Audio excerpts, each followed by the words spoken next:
So welcome to everybody. I've really enjoyed the sessions. We've just been having a chat.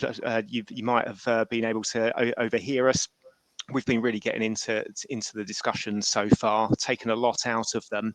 I was saying to Dean and Dan just before we opened up the session here that actually I'm really looking forward to this session. I always learn a lot from it, both from the presentations themselves, but also from the questions that you put in the Q&A box. So I would encourage you to use that. So a lot of you are using the chat box right now, but if you click onto the Q&A box specifically, then I'll keep an eye on those and I'll collate those at the end of the session.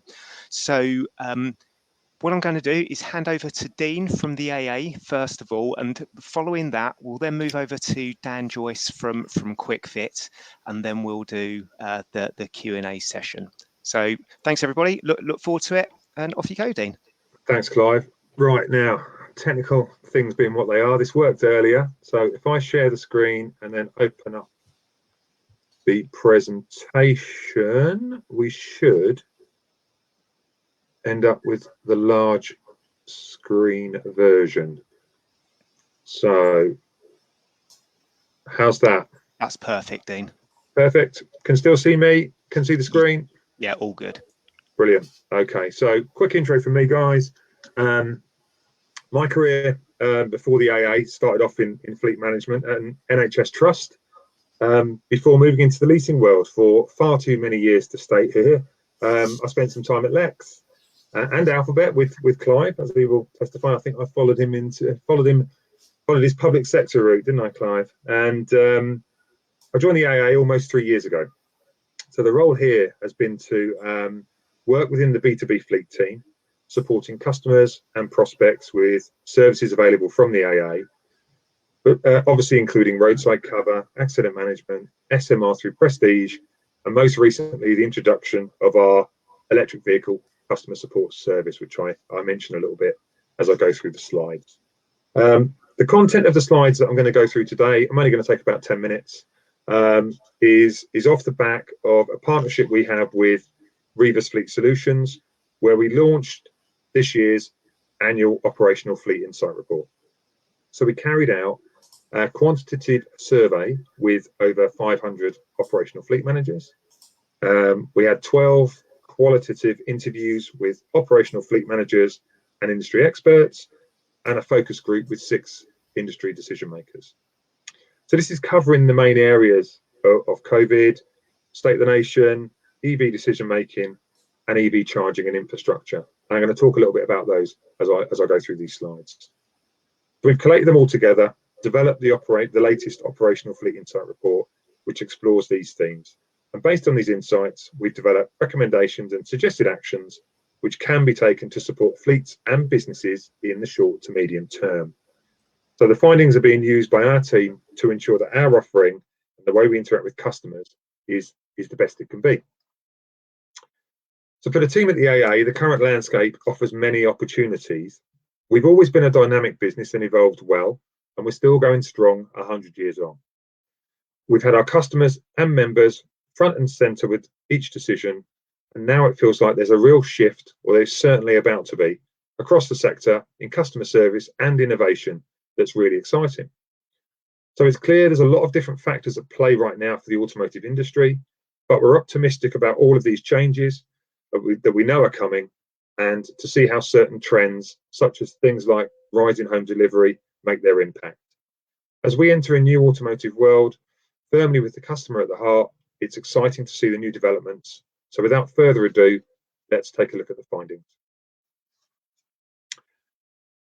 So diesel is still king for operational fleets, but EV consideration has increased significantly over the last 5 years and continues to rise, as you can see from the research here. We've mapped this extraordinary growth in confidence over the 5-year term of the report.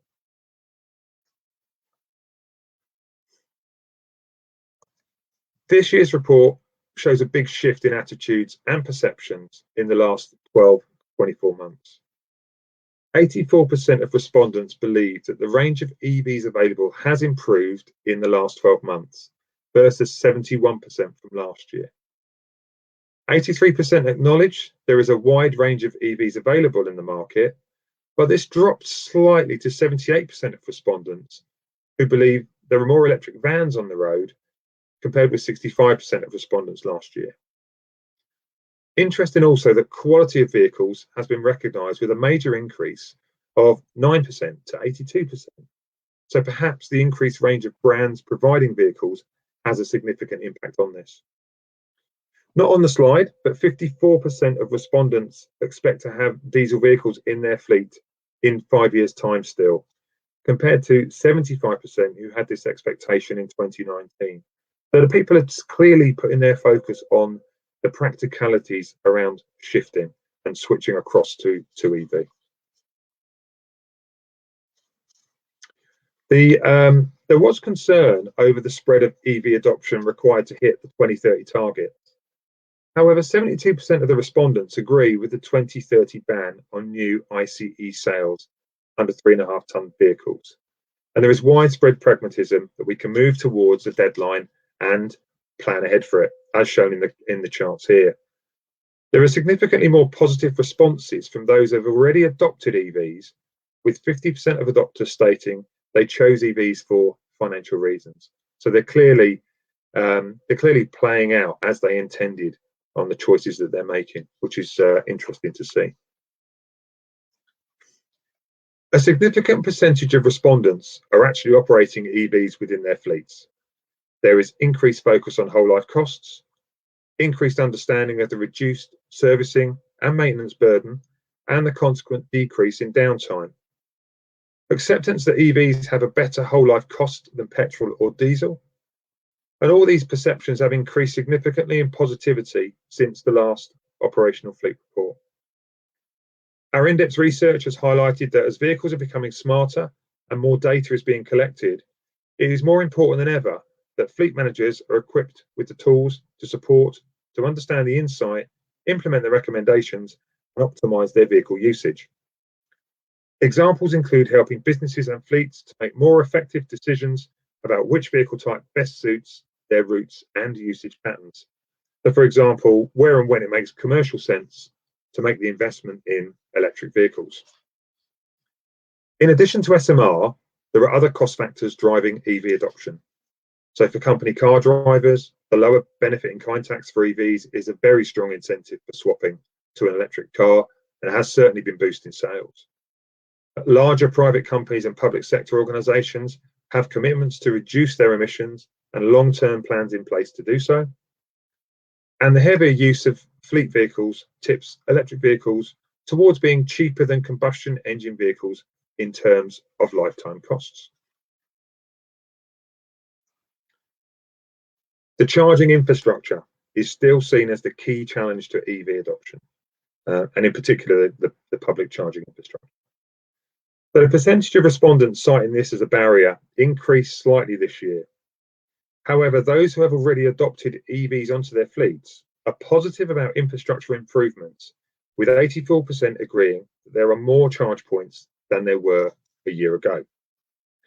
And while we recognise there is still work to do on improving the electric infrastructure, we are now partnering at the AA with 6 charge point operators in total to ensure that EV drivers are supported when charging their vehicles. Almost 50% of the calls into our service involve us giving advice and guidance to drivers looking to activate a charge. The public charging network is a current focus of attention, and while it is perhaps not as underdeveloped as many assume, there is certainly a lot to do to improve it. According to our in-depth interviews, areas where development is required includes investment in infrastructure in high demand areas, such as city centres, as well as supporting the motorway network to boost uptake of higher range vehicles. Maintaining and upgrading legacy charging points, ensuring network reliability and consistent customer service. And also better integration of services, including payments across the charge point providers and vehicle manufacturers. We're also aware that the current infrastructure is still a huge issue for hydrogen vehicles, and it's something we need to support as we move closer to 2030. The key question here is whether hydrogen is adopted into smaller vehicles en masse or remains a more heavy goods vehicle-based solution. So it's been really interesting for us to go through this year's Operational Fleet Insight Report findings, and I hope you feel the same. It's great to see the journey we've been on when it comes to alternative fuels, and when we started these reports back in 2016, widespread EV adoption seemed like future gazing. Today we're on the cusp. It's happening, and our research is telling us that fleets are now grappling with the practical implications of this, such as charging infrastructure, all of which can be resolved and is improving on an almost daily basis. We know that operational fleets are dealing with a range of factors at present, which have evolved since we carried out this research. Driver shortages, the impact of the pandemic, and Brexit shows just how fast the landscape is changing at the moment. If you want to have a copy of the full report, the OFL report, then please get in touch. You can visit our website or contact me on LinkedIn or the AA Business Services site, and we can get a copy across to you. To summarise and finish my presentation today, we found three main key outcomes from this report. They are that electric vehicles are accepted as the direction of travel now. However, the reality of the adoption experience is mixed, with infrastructure reliability playing a big part. Downtime management is more important than ever. However, not everyone is up to speed with how to share and implement the wealth of data being collected. And digital services have become more significant, with COVID-19 accelerating an existing trend to improve customer service and communications between stakeholders.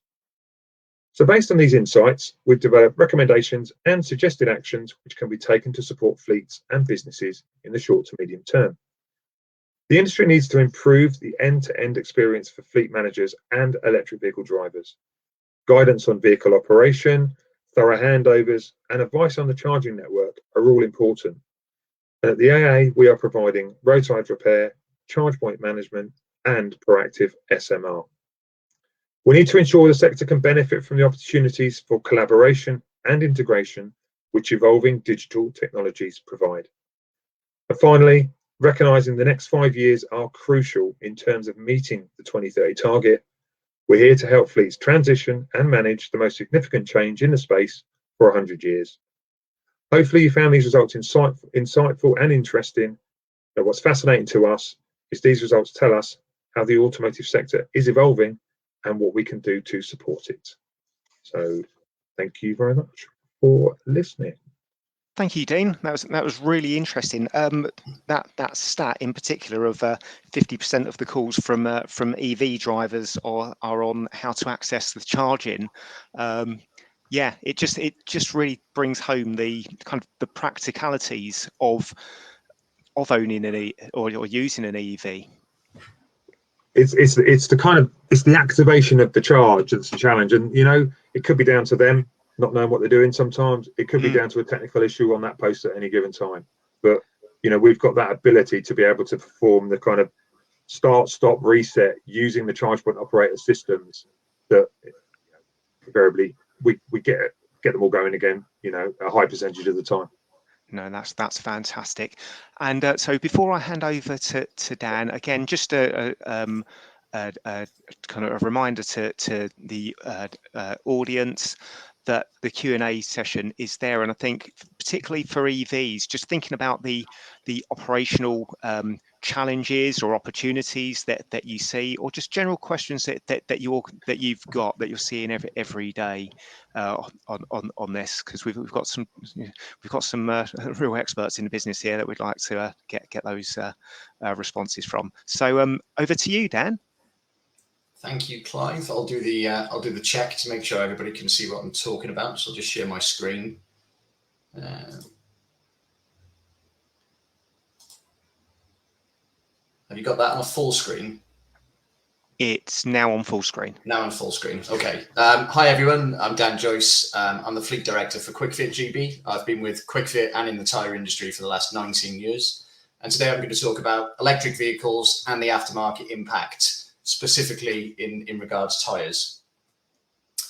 There are four things to talk about today. We're going to talk about tyre trends, specifically requirements for electric vehicles when it comes to tyres, homologation, availability of EV tyres and general tyre availability, but specifically to EVs in the main.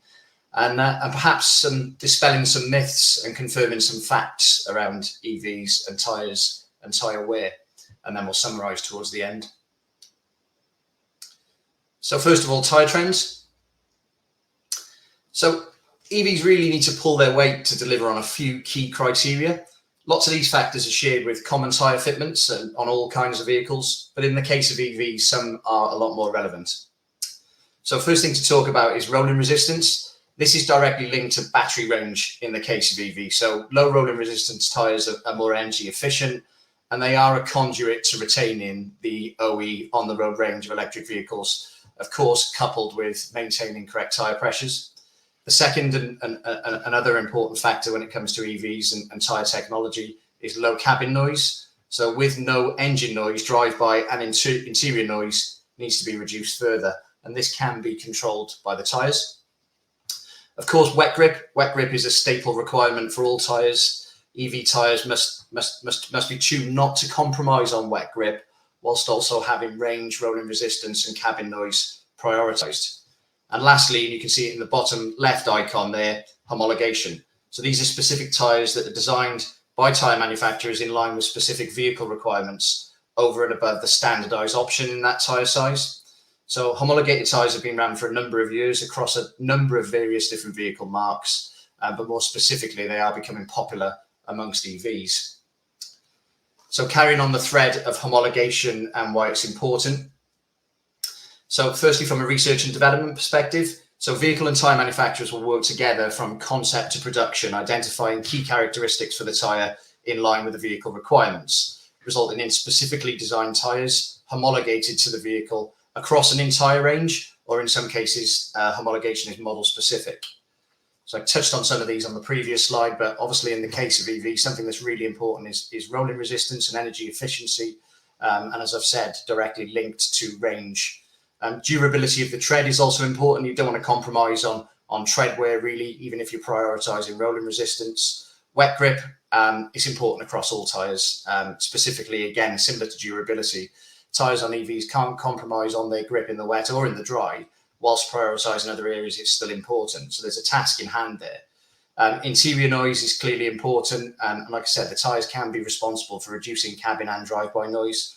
And believe it or not, design of tyres is important. They're all definitely black and round and rubber, but the design of tyres is a key choice that goes into selecting tyres for specific vehicles, and is something that's considered when tyres are being homologated to specific marques.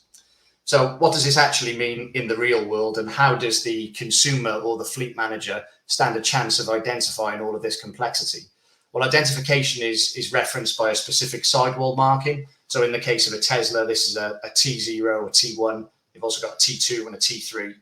So to add to the complexity, some manufacturers are mandating additional levels of homologation.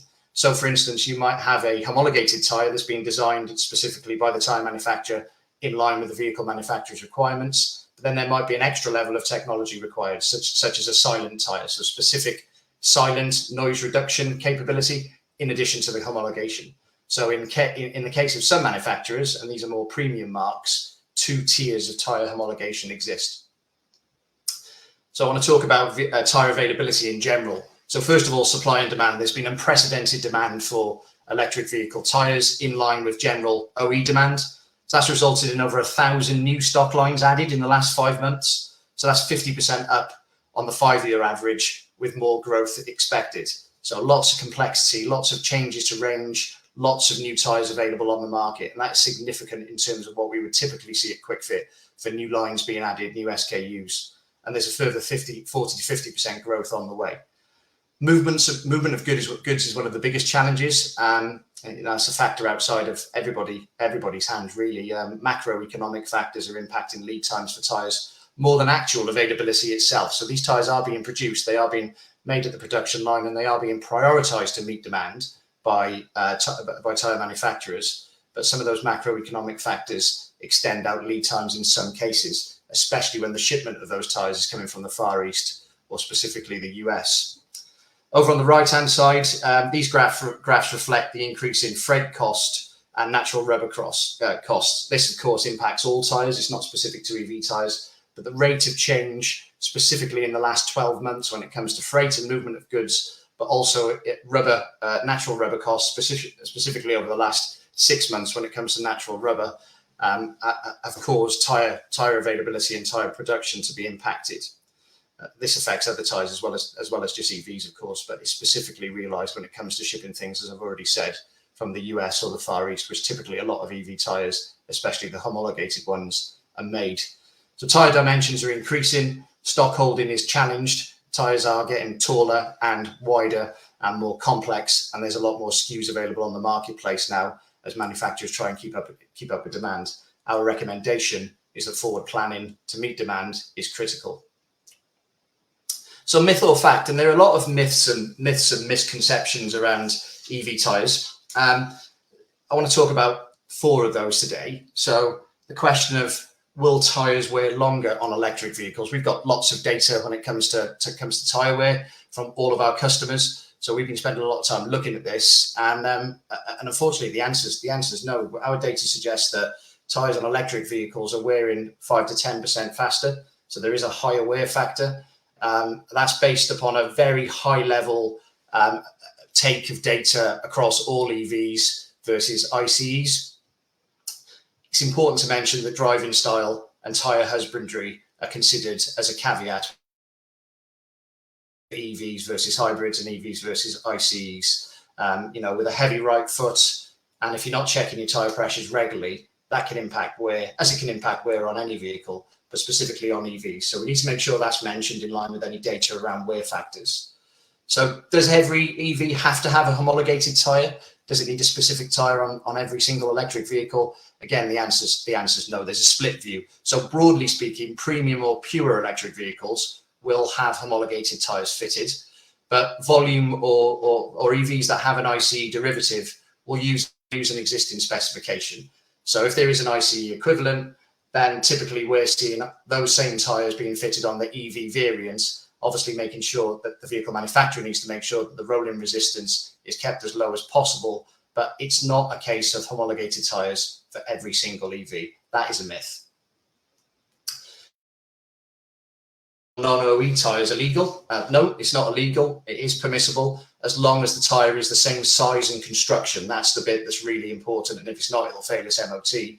So we need to make sure the tyre is the same size and correctly matched across the axle and across the vehicle, and it's the same and correct in construction, but fitting a non-homologated option is not illegal. What I will say, however, fitting a non-homologated tyre when there's a homologated tyre on at the point of OE will have a detrimental effect on range and will have a detrimental effect on cabin noise. So whilst it's not illegal, the recommendation is to fit a homologated like for like if there's one fitted at OE point. So do we have to fit EV like for like? So our guidance at Kwik Fit which is shared with tyre manufacturers, is to replace OE homologated tyres like for like. At least in the short term, that looks to be the best option. And there are multiple characteristics and complexities in play. So these tyres, in a lot of cases, and as I've said, this doesn't apply to every EV, but when there is a homologated tyre fitted, our recommendation is to replace it like for like. And finally, to summarise, so a couple of key points for fleets to think about.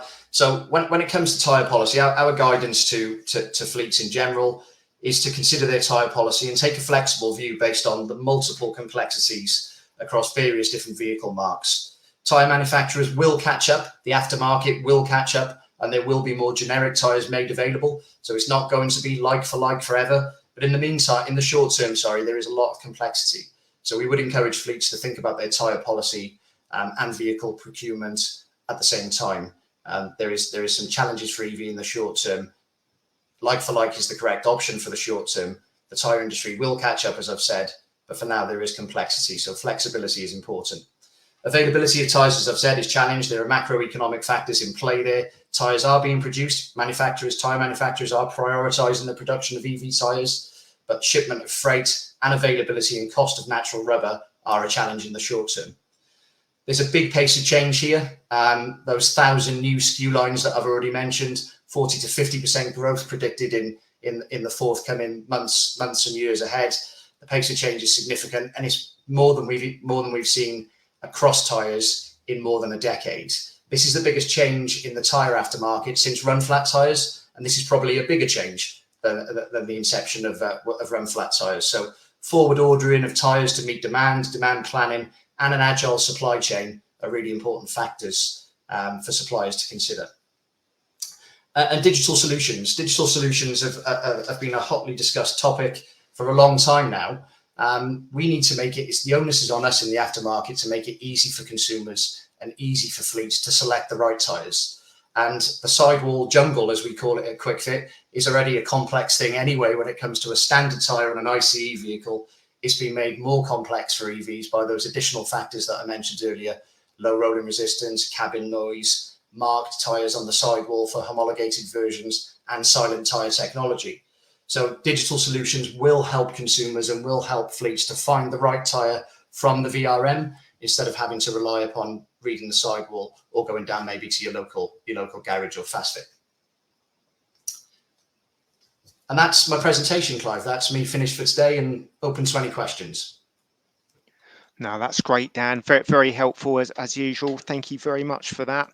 I'm particularly interested in the digital solutions and anything that will stop the need for our customers having to go out in the rain on their hands and knees to try and work out what tyre to replace is definitely a benefit.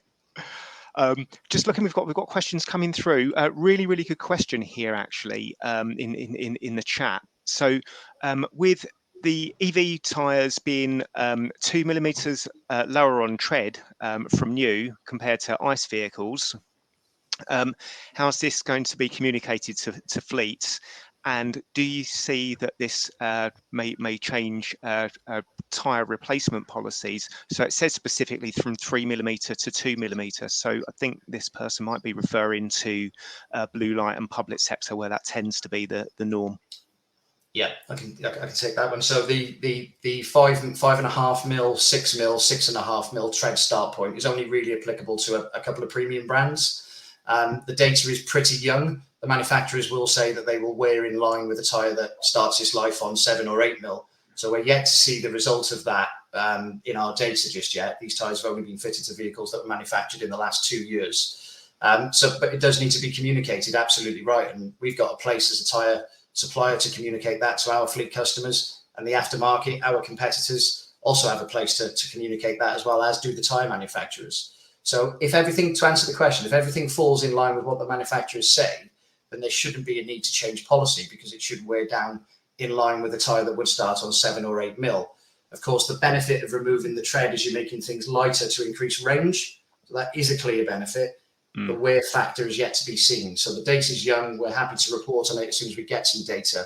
But if everything follows the line in which the manufacturers say it will, policies can stay the same, at least in the short term. No, so great answer, Dan. It would be really good to see how that what the data shows as that comes through. And I think as the person asking the question said, I think communication is key, because I think a lot of us are taking from this is, oh, we're going to need to change our tyres more frequently. Yeah. So just moving on to the next question here. So again, it's quite an operational one, this one, but it's from someone's specific experience. So I'll read it. I recently had 2 new tyres fitted on my EV by a mobile unit. 2 sensors on my car were damaged because of where they were placed on the jack. Where they placed the jack. Have you come across this issue before? Apparently, it's quite expensive to repair. I'll take that one, Dean. First of all, I hope it wasn't one of our mobile. Yeah. Dean's very relieved that you're taking that one. You definitely will. You definitely will, Dan. Thank me later. Firstly, I hope it wasn't one of our mobile units. We do have specific jacks for Teslas and the like. So certain vehicles have got very specific jacking points, and certain jacks don't facilitate those. So you do need additional jacking blocks in some cases. That's not the case exclusively.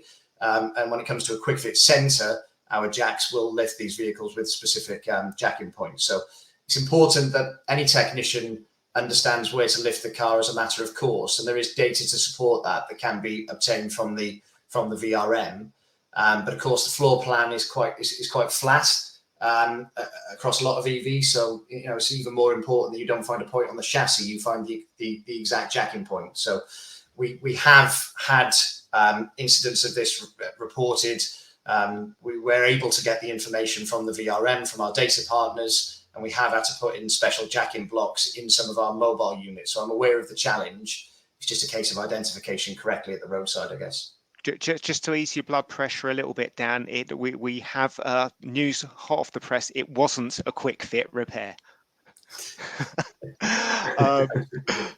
So next question, more of a general one, and I'll put this to Dean in the first instance, and Dan, you might also have some words on this. So what are the most common types of jobs that you're performing for EV drivers? For pure electric vehicle drivers, this is a really, really boring answer as well. The most common jobs are the same as with ICE vehicles. It's 12-volt batteries and tyres. Those jobs combined represent 30 to 35% of the call-outs. Very similar to ICE. So yeah, no real change for it being an EV on that. Thanks, Dean. Dan, sorry. No, it's a good question, and I say I think half the point in these kind of sessions is to it's all about communication. It's about getting rid of those misconceptions, but drawing attention to the things that we really do need to know about. So that's a great answer, Dean. Dan, do you have anything to add on that? Yes, similar point to Dean. Actually, it's in line with our core business across ICE. So plenty of tyre replacements, Clive, and that's been the case for a couple of years now. So we're profiling our distribution network and our centres with EV tyres to keep up with demand. So definitely tyres is the number one repair point. But we've been completing MOTs on electric vehicles for a number of years now as well. And over the past 2 years, we've started completing more servicing. So we've just entered an accredited technician qualification course in line with the IMI, and this is something we've been running for a couple of years now. So yeah, we're completing servicing. It's not really servicing on electric vehicles, but in the main, it's tyres and MOTs.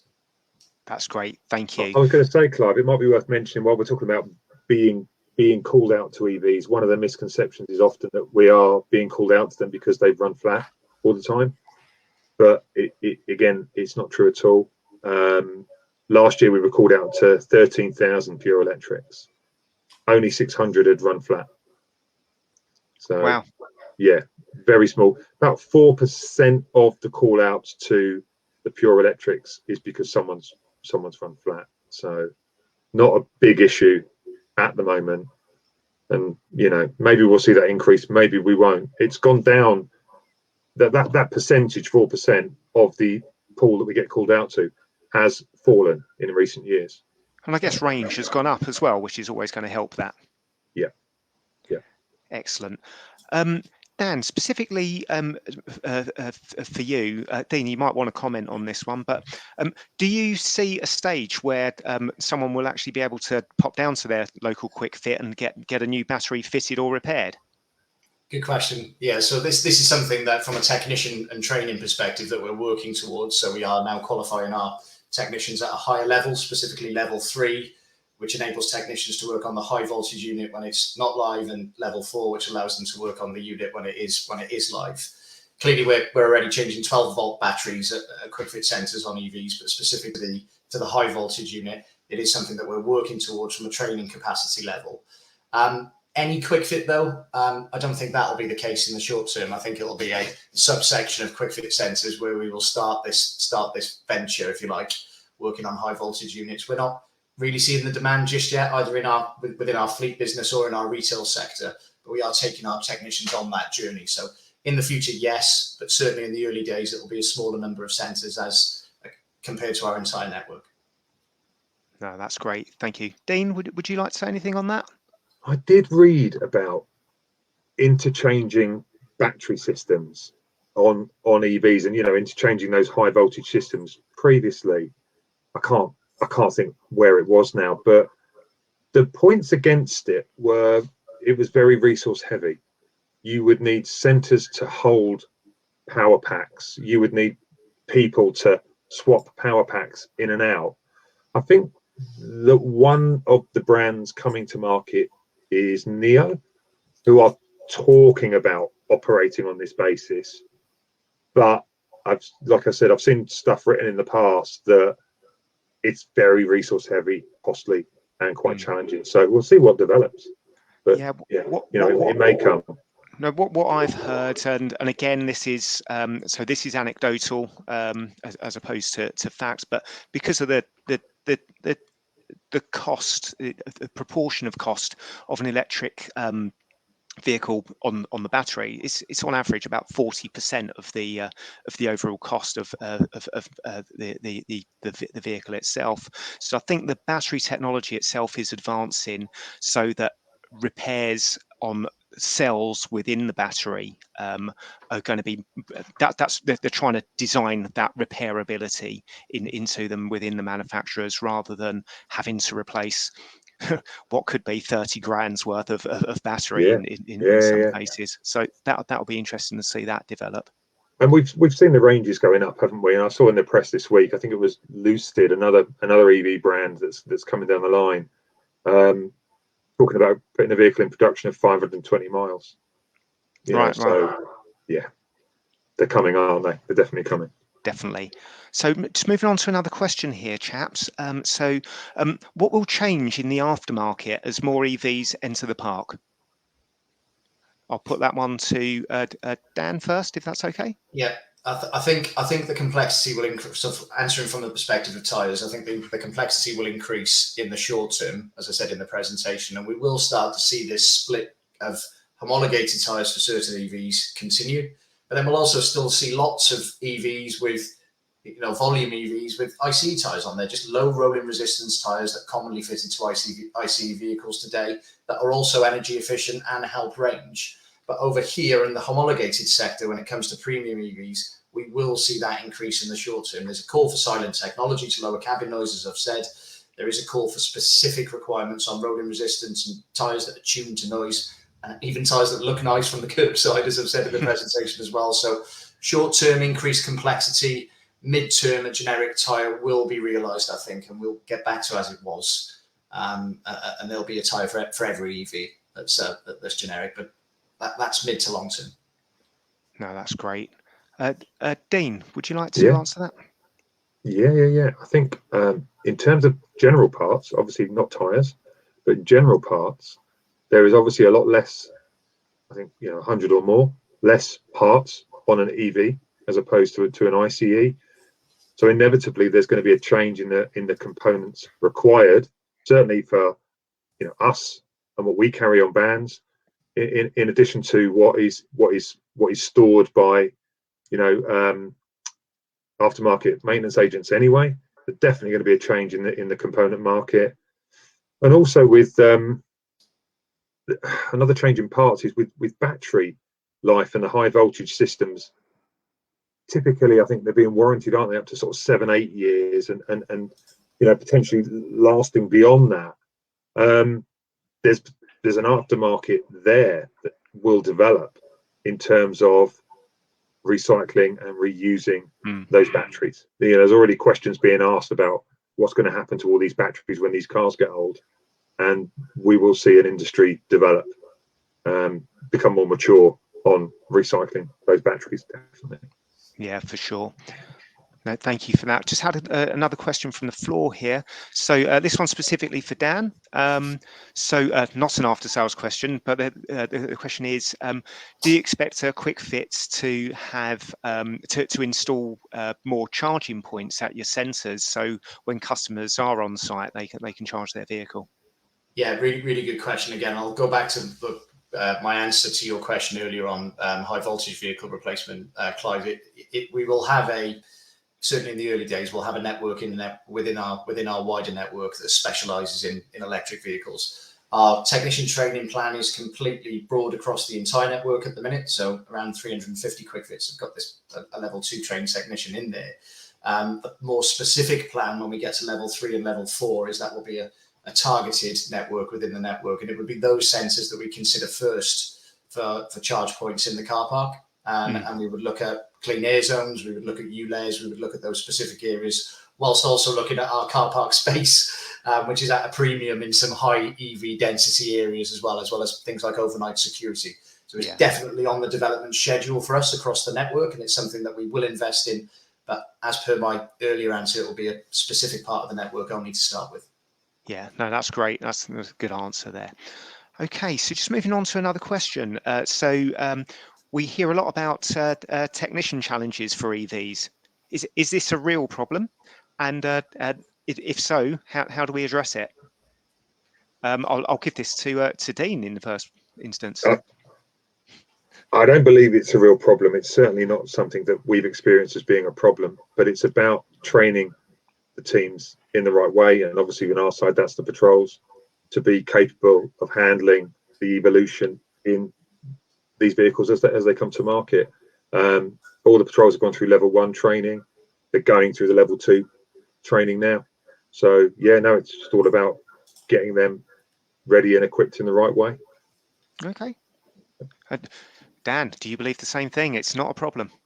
I completely agree with Dean on the training point and the need for an accredited standard of technicians.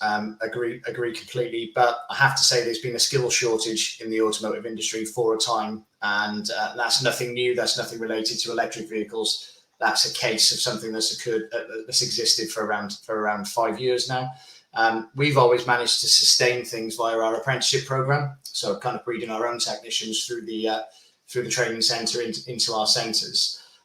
There is a pinch point in play at the minute, and that's been a case for probably around the last 6 months, to be fair. So that skills shortage has not gone away, and specifically I'm talking about master technicians, diagnostic technicians, service technicians at the peak end of technician standard, if you like. So that is a factor. Dean's absolutely right. I'm in complete agreement that accredited training for electric vehicles is absolutely key. So those two factors are playing out now. There is a skill shortage. It can be addressed. We address it typically through our apprenticeship scheme. But training and accreditation is absolutely key for working on electric vehicles. So I'll give you 2 answers, Clive. No, that's great. Thank you. Thank you. So one specifically for you here, Dean, with regards to what are the challenges? So what challenges have EVs created for your roadside recovery operations? The EVs that need to be recovered have presented a challenge in terms of the recovery and the uplifting of those vehicles. So where we couldn't tow those vehicles in the early days of EVs needing a recovery, they needed to be lifted onto the back of a truck. So that is a slower recovery time, because that is a heavier vehicle. One of the things we developed around that challenge was the freewheeling hub, so that in some cases we can tow the EV. So where the manufacturer said you can't, what we can do is remove the wheels, fit the multi-fit wheel, fit the freewheeling hub to that. That creates movement, and then we can tow that EV away where possible. So yeah, I think that was it initially, Clive. It was just more jobs involving recoveries initially, but we're doing what we can to mitigate that, and obviously upskilling the patrol force. We do that as fast as we can, but as the models come to market, especially early on, it's all about scale. You get the team equipped better over time, but these vehicles are coming through thick and fast. Definitely, yeah, thick and fast. No, that's great. And one for you, Dan. So this is a really good question, actually. You mentioned homologated tyres quite a bit within the presentation. How can fleets be on the front foot as to which vehicles have homologated tyres? Yeah, for sure. Similar answer to a question earlier again, Clive. Actually, communication is key. And that's probably threefold. The aftermarket have got a part to play in that, and I speak for ourselves in that regard. We take advice from our tyre manufacturer partners, and we can provide advice to our customers on which vehicles come with homologated tyres and what are the best options in terms of a tyre policy. The tyre manufacturers have got a direct part to play in that as well, because they are ultimately the ones homologating these tyres, and they can talk about rolling resistance and things from a more technical standpoint. But it has to be the OE as well. It has to be the vehicle manufacturer. When these orders are being placed, either at that point or at a point of pre-registration, this information is available.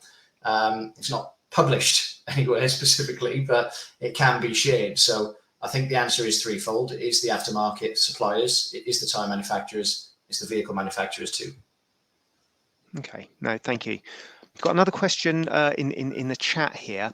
I'm not sure if this is referring to Dean, your presentation or not. So it says call outs for run flat. Is it because people are hyper concerned and have range anxiety? Was that something? I think the call out in event of a run flat is because they have run flat. We're not really getting people ringing up because they're concerned it's going to happen. It's when it has happened. You get a lot of warnings in an electric vehicle when you are about to run out of power. But I guess invariably some still do. It's a little bit like the ICE cars as well. We're still getting 1% of call outs of all our jobs. So we do 3 million jobs a year. 1% of those are to people who have run out of fuel. So you would think they wouldn't do that now. But they are still. So I think that kind of answers it for Sarah, but it's really when it's happened, we're getting called out. We're not really getting people on because they're concerned and have range anxiety.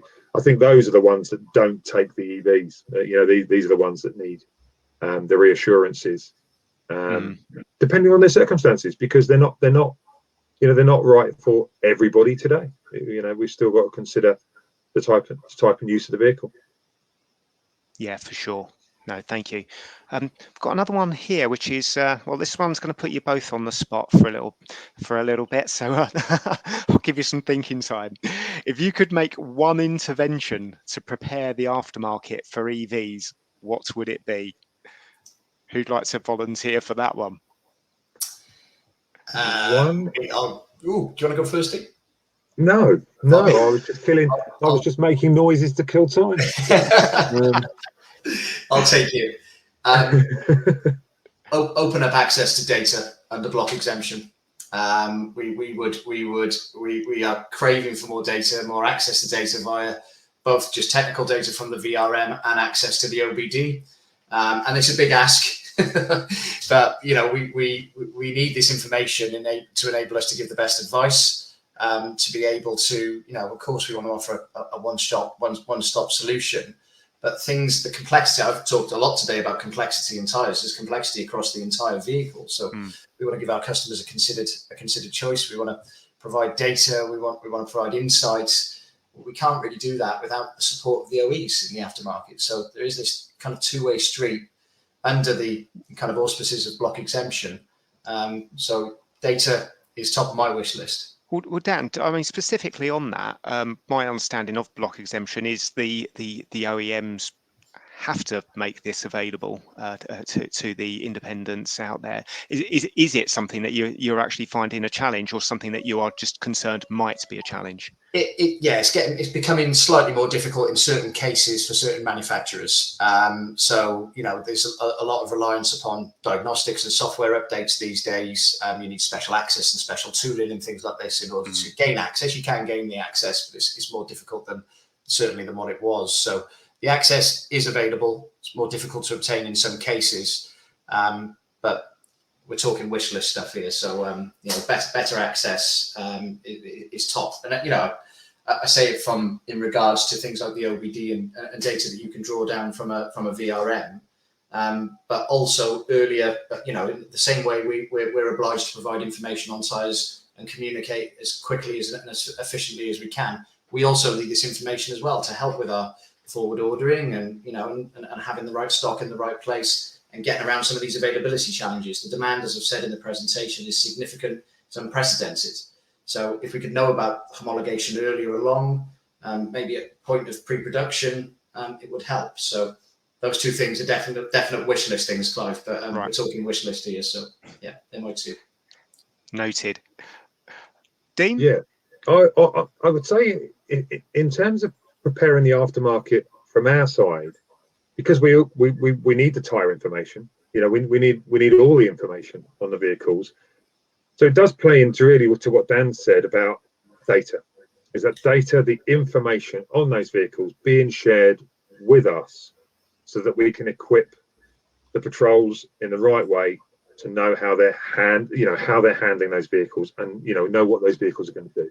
So yeah, I think it kind of is off the back of Dan's answer on data, but from that data we can then train everybody in the right way, impart the knowledge, and give drivers, businesses, members that the comfort to adopt the EVs, because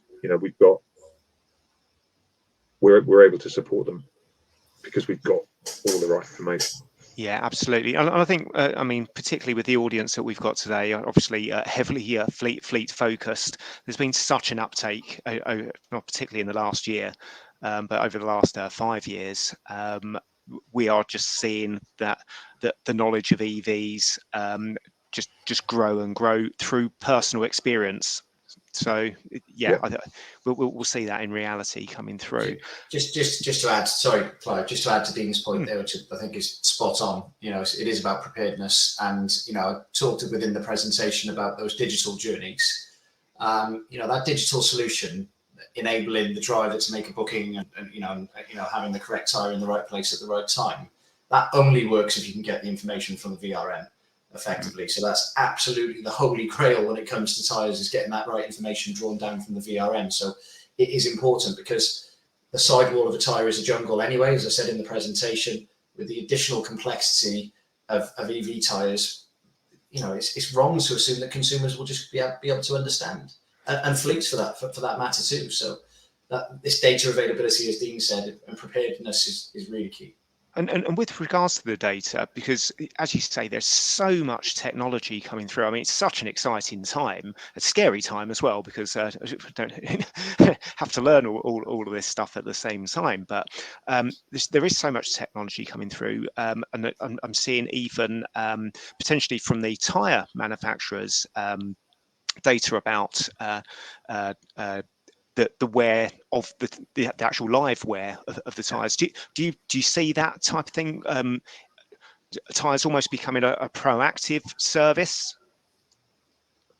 Yeah, in terms of tread wear reminders and notifications, yeah, we do. Yeah, absolutely, is something that we're working with our own data to aggregate and and be able to send proactive reminders to drivers.